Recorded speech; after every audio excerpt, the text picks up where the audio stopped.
ദൈവത്തിനു സ്തോത്രം. ഏവർക്കും ഒരിക്കൽ കൂടെ ക്രിസ്തുവേശുവിൽ സ്നേഹ വന്ദനത്തെ അറിയിക്കുന്നു. ഏതേനിൽ മനുഷ്യൻ അവന്റെ നിത്യത നഷ്ടപ്പെടുത്തി കളയുവാനായിട്ട് ശത്രു അവനിൽ പോരാടിയതായ വിധങ്ങളെക്കുറിച്ച് നാം ഈ ദിവസങ്ങളിൽ ചിന്തിക്കുന്നുണ്ടല്ലോ. ഉൽപ്പത്തി പുസ്തകം 3:14-15 വാക്യങ്ങളിൽ സ്ത്രീയുടെ സന്തതി സർപ്പത്തിന്റെ തല തകർക്കും എന്നുള്ളതായ ആദ്യ പ്രവചനം അതോടെ നമുക്ക് മനസ്സിലാക്കുവാനായിട്ട് സാധിക്കുന്നുണ്ട്. ഇത് യേശുവിന്റെ മരണത്തെയും പുനരുത്ഥാനത്തെയും കുറിച്ചുള്ളതായ ആ പരമാർശം ആണ് അവിടെ നമുക്ക് കാണുവാൻ കഴിയുന്നത്. യേശുവിന്റെ ക്രൂശ് മരണത്തിലൂടെ മനുഷ്യൻ വീണ്ടെടുക്കപ്പെടുകയും സാത്താൻ പരാജയപ്പെടുകയും ദൈവ കുടുംബത്തിന് ആധിപത്യം വീണ്ടെടുക്കപ്പെടുകയും ചെയ്യുമെന്ന ആദ്യ പ്രവചനമാണ് ഇവിടെ നമുക്ക് കാണാൻ സാധിക്കുന്നത്. ഗലാത്യ പ്രവചനം 4 മുതൽ ഇപ്രകാരം നമ്മൾ കാണുന്നു. എന്നാൽ കാലസമ്പൂർണത വന്നപ്പോൾ ദൈവം തന്റെ പുത്രനെ സ്ത്രീയിൽ നിന്ന് ജനിച്ചവനായി ന്യായപ്രമാണത്തിന് കീഴ് ജനിച്ചവനായി നിയോഗിച്ചയച്ചത് അവൻ ന്യായപ്രമാണത്തിന് കീഴുള്ളവരെ വിലയ്ക്ക് വാങ്ങിയിട്ട് നാം പുത്രത്വം പ്രാപിക്കേണ്ടതിന് തന്നെ എന്ന് അവിടെ നമുക്ക് കാണുവാനായിട്ട് സാധിക്കുന്നുണ്ട്. വീണ്ടെടുപ്പിനായുള്ള ദൈവിക പദ്ധതിയെ തകിടം മറിക്കുവാൻ സാത്താനും ശ്രമിച്ചതായി നമുക്ക് കാണുവാൻ സാധിക്കും. ഹെരോദ രാജാവിന്റെ കാലത്ത് 2 വയസ്സിൽ താഴെയുള്ള കുഞ്ഞുങ്ങളെയെല്ലാം കൊല്ലുവാൻ അവൻ കൽപ്പനയിട്ടത് നമുക്ക് പുതിയ നിയമത്തിൽ കാണുവാൻ സാധിക്കുന്നുണ്ട്. മത്തായിയുടെ സുവിശേഷം 4 നമ്മൾ കടന്നു വരുമ്പോൾ പ്രധാനമായി 3 പരീക്ഷണങ്ങളുമായിട്ടാണ് യേശു കർത്താവ് 40 ദിവസം ഉപവസിച്ച് എണീറ്റപ്പോൾ സാത്താൻ അടുത്ത് ചെല്ലുന്നത്. അതിൽ പ്രധാനമായിട്ട് അവൻ കാണിച്ചത് അധികാരമാണ്. If you will come under my authority I will give you rulership over all the kingdom of earth.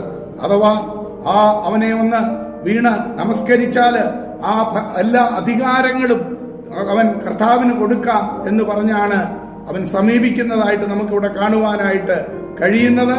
എന്നാൽ കുരിശിനെ ഒഴിവാക്കുവാനുള്ള ഒരു തന്ത്രം സാത്താൻ ഇവിടെ യേശുവിനെ കാണിക്കുകയായിരുന്നു.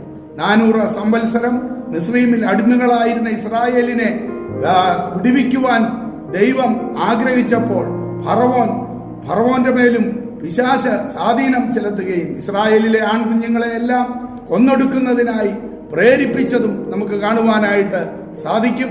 ഫറവോന്റെ കിരീടത്തിലെ പ്രതിമ ഒരു ഭയങ്കര സർപ്പമായിരുന്നു. ഇത് മരണത്തിന്റെയും സാത്താന്റെയും പ്രതീകമായിരുന്നു.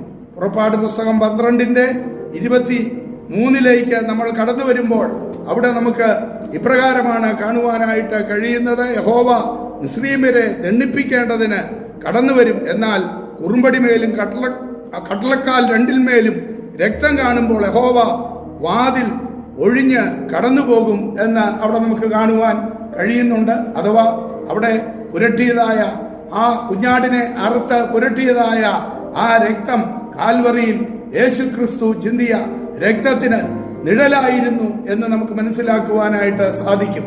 അഥവാ ക്രിസ്തുവിന്റെ പുനരുത്ഥാനം വരെ മരണത്തിന്റെ അധികാരം സാത്താന്റെ കരങ്ങളിലായിരുന്നു. വെളിപ്പാട് പുസ്തകം 9:11 അവൻ അബദ്ധോൻ എന്ന എബ്രായ ഭാഷയിലും അപ്പുല്ലോൻ എന്ന ഗ്രീക്ക് ഭാഷയിലും വിളിക്കപ്പെട്ടിരിക്കുന്നതായും നമുക്ക് കാണുവാനായിട്ട് സാധിക്കും. 2 വാക്കുകളുടെയും അർത്ഥം സംഹാരകൻ എന്ന് തന്നെയാണ്. സംഹാരദൂതനിൽ നിന്ന് ഇസ്രായേൽ മക്കൾക്ക് വേണ്ടി ഉണ്ടായിരുന്ന അവർക്ക് വേണ്ടിയ സംരക്ഷണം രക്തമായിരുന്നു. അത് മരണത്തിന്റെ ഒരടയാളമായിരുന്നു.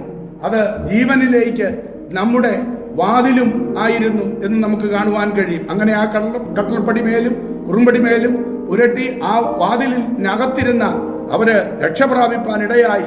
അതേ കർത്താവായ യേശു ക്രിസ്തു ക്രൂശിൽ ചൊരിഞ്ഞ ആ രക്തം മുഖാന്തരം നമുക്ക് നിത്യതയിലേക്കുള്ളതായ പ്രവേശനം ലഭിച്ചിരിക്കുന്നു എന്നുള്ളതാണ് ഇവിടെ നമുക്ക് കാണുവാനായിട്ട് കഴിയുന്നത്.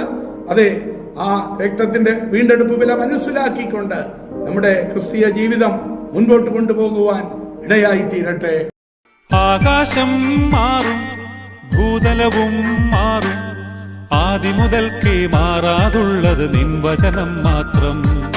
കാലങ്ങൾ മാറും, രൂപങ്ങൾ മാറും, അന്നും ഇന്നും മായാതുള്ളത് തിരുവചനം മാത്രം.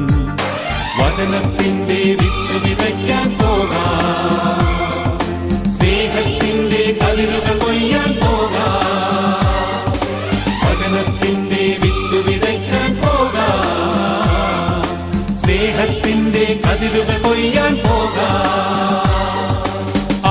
ആകാശം മാറും ഭൂതലവും മാറും ആദിമുതൽക്കേ മാറാതുള്ളത് നിൻ വചനം മാത്രം